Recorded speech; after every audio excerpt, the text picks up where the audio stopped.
Bonjour tout le monde, j'espère que vous allez bien, en forme, bien accompagné. Alors on est dans un espace, on est dans le cours un espace métrique complet.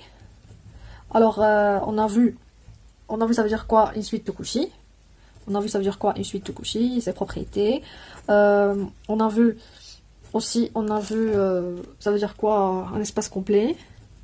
On a vu ça veut dire quoi un espace, ou bien c'est quoi la relation entre un espace et fermé, c'est un espace complet. On a vu le théorème de segment emboîté qui dit que pour caractérisation d'un complet par défermé. Maintenant, on va voir ce qu'on va voir aujourd'hui. On va voir les grands théorèmes. Alors aujourd'hui, on va voir le théorème de Baire. Et la prochaine séance, on va voir le théorème de point fixe.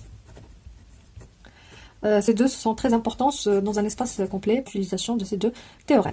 Alors, on va commencer par le théorème de Baire. Alors, tout simplement, le théorème de Baire, il dit quoi? Alors, il dit que si je travaille dans un espace, soit ET, un espace métrique complet. Alors, si je travaille dans un espace métrique complet, et si je prends en n supérieur ou égal à 1, une suite d'ouverts denses dans E, une suite d'ouverts denses dans E, alors qu'est-ce qu'elle dit? Qu'est-ce que dit le théorème? Il dit que dans un espace complet, toute intersection dénombrable d'ouverts denses est aussi dense. Toute intersection dénombrable d'ouverts denses est aussi dense. Alors je vais prendre des suites d'ouverts denses dans E, c'est-à-dire ça veut dire quoi dans E? Ça veut dire que n bar égale à E, quel que soit n appartient à n. Alors leur intersection n supérieur ou égal à 1, intersection dénombrable, est aussi dense. C'est-à-dire l'intersection en n bar est égale à E. Très bien. Alors, pour ce théorème, il est hyper important. On va essayer de faire une petite preuve après quelques applications. Alors, on a déjà, pour montrer cette égalité de deux ensembles, alors on a déjà l'intersection de n supérieur ou égal à 1 inclus dans E parce que c'est l'espace entier. Alors, il reste à montrer, il suffit de montrer que E est inclus dans l'intersection de n supérieur ou égal à 1. C'est-à-dire, je vais prendre x appartient à E, je vais montrer que, en montrant que x appartient à l'intersection de n supérieur ou égal à 1 bar. C'est ça ce que je veux montrer. C'est-à-dire, x appartient à l'adhérence de cette partie. C'est-à-dire que je dois montrer que quel que soit v un voisinage de x quelconque, on a V inter cet ensemble, l'intersection de n supérieur ou égal à 1, elle est non vide. Alors si j'arrive à montrer que tout voisinage de x intersecté avec l'intersection de n, elle est non vide, alors c'est fini. Très bien. Alors c'est ce qu'on va essayer. Alors on a ON bar égale à E. Quel que soit n appartient à n, on a les ON denses dans E. Très bien. Alors je vais prendre x appartient à E, j'ai pris là-bas, et je vais prendre V un voisinage de x. Alors, qu'est-ce que je veux montrer? Je veux montrer que V inter, cette intersection est différente de vide. C'est ça mon but. C'est dénombrable. Alors, je vais commencer par O1. Alors, j'ai O1 bar égale à E. C'est-à-dire quoi? C'est-à-dire que V inter E1 est différent de vide. Très bien. Puisque les différents de vide, et je travaille dans un espace métrique, alors, puisque différent de vide, alors il existe une boule qui est ici. Alors, il existe ici, alors il existe une boule. Alors, je l'appelle une boule fermée A1, R1, différent de vide et incluse dans V inter O1. V inter O1. C'est ça la première chose. Très bien. Alors, on a cette boule incluse ici. Alors, si par exemple j'ai X ici et je l'entourais par un certain V, alors on a O1 dense, alors c'est-à-dire V inter O1 est différent de vide. Alors, puisque différent de vide, alors il existe une certaine boule qui est inclue dans cette intersection. Cette intersection, je vais prendre une certaine boule. Très bien. Alors, puisque V1 sont deux ouverts d'intersection en vide, alors je peux trouver un ouvert, je peux trouver une boule qui est incluse là-bas. Très bien. Alors, on a cette boule fermée. Moi, je vais prendre la boule ouverte de cette boule. Alors, on a, d'autre part, on a E2 bar égale à E, c'est-à-dire elle danse. Puisque elle danse, alors, on a cette boule de rayon 1 inter O2, différent de vide. Puisque elle danse, alors l'intersection avec cette boule, c'est différent de vide parce que c'est déjà inclus dans V, et V c'est un voisinage de X, alors O2 inter V, c'est différent de vide, or on a cette boule inclue dans V, alors nécessairement on a cette boule inter O2 différent de vide. Très bien. C'est-à-dire, puisque différent de vide et tous les deux sont deux ouverts, alors il existe une certaine boule fermée de centre A2 et de rayon R2, incluse ici dans la boule de centre A1 de rayon R1, inter O2. Très bien.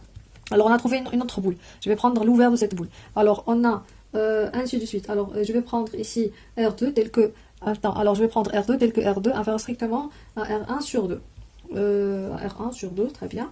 Alors par induction, c'est-à-dire toujours je prends cet ouvert, alors puisque O3 bar égale à E, alors c'est l'intersection, parce que dense, alors l'intersection avec cet ouvert du fond de vide, et je vais prendre un autre ouvert tel que R3 inférieur à R2 sur 2, inférieur à R1 sur 2 à la puissance 2. Alors par induction, c'est jusqu'à N, alors je vais construire des boules fermées de centre à N de rayon Rn, N supérieur est égal à 1, telle que la boule fermée de centre à N plus 1, Rn plus 1, elle est incluse dans la boule de centre AN, parce que si on a un R1 inclus dans V, A2 R2 inclus dans 1 R1, c'est-à-dire je diminue par 1, je suis diminué par 1, alors inclus dans AN RN, inter O N plus 1.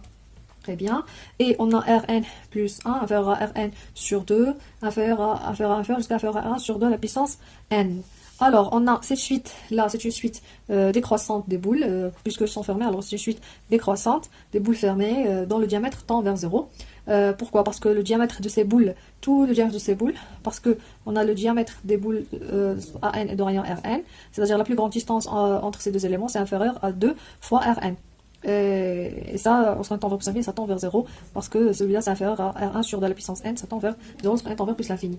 Alors d'après le théorème puisque il est complet, alors puisque E il est complet, alors d'après le théorème de la complétude et la caractérisation de la complétude par les fermés, alors on a l'intersection des boules fermées de centre AN de rayon Rn, n supérieur égal à 1, égal à L, égal à un certain L.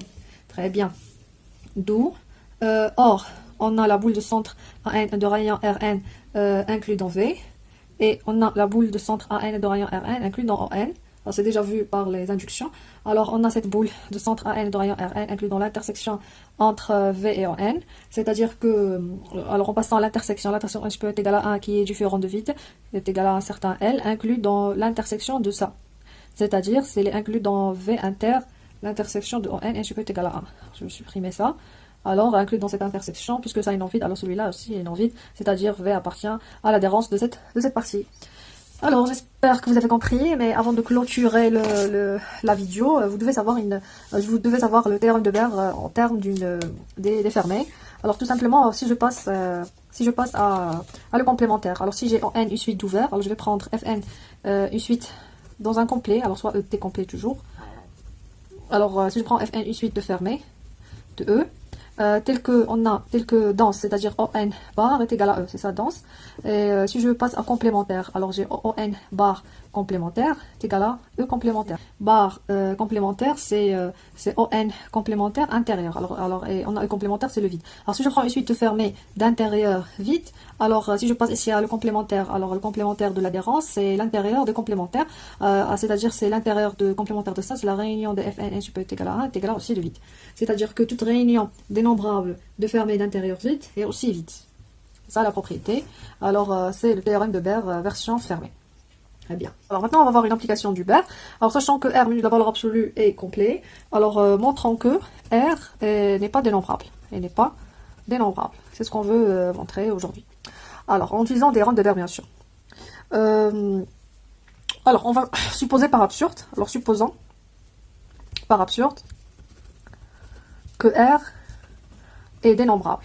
Alors supposons que R est dénombrable, ça veut dire quoi dénombrable? Ça veut dire soit fini, soit équipotent à n. C'est-à-dire que que R est fini, ou bien équipotent à n, c'est-à-dire que R s'écrit sous la forme xn, tel que n appartient à n, c'est-à-dire alors je peux compter ces éléments parce que c'est fini, ou bien équipotent à n par xn.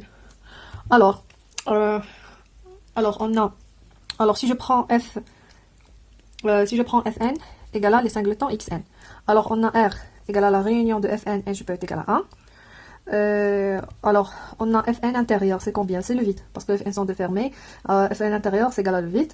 Et d'après terme de Baire, si j'ai une suite défermée, parce que ce sont défermés d'intérieur vide, alors la réunion aussi de vide. Alors la réunion de Fn aussi égale à le vide, c'est-à-dire la réunion de R, c'est-à-dire l'intérieur de Fn, l'intérieur de la réunion de Fn égale à le vide, d'après théorème de Baire, c'est-à-dire R intérieur c'est égal à aussi le vide, ce qui est absurde parce que R est ouvert parce que c'est pas tout entier, alors R intérieur est égal à R intérieur égale à R, alors R égale à le vide, c'est pas possible, alors c'est absurde, d'où on peut conclure que R n'est pas dénombrable. Très bien. Alors maintenant, je vous remercie pour votre attention. J'espère que vous avez compris ce qu'on a fait aujourd'hui. Ce théorème de Baire, c'est l'un des théorèmes les plus importants dans un espace complet. Alors la prochaine séance, on va voir le théorème du point fixe. C'est le dernier théorème pour ce chapitre. Merci, au revoir.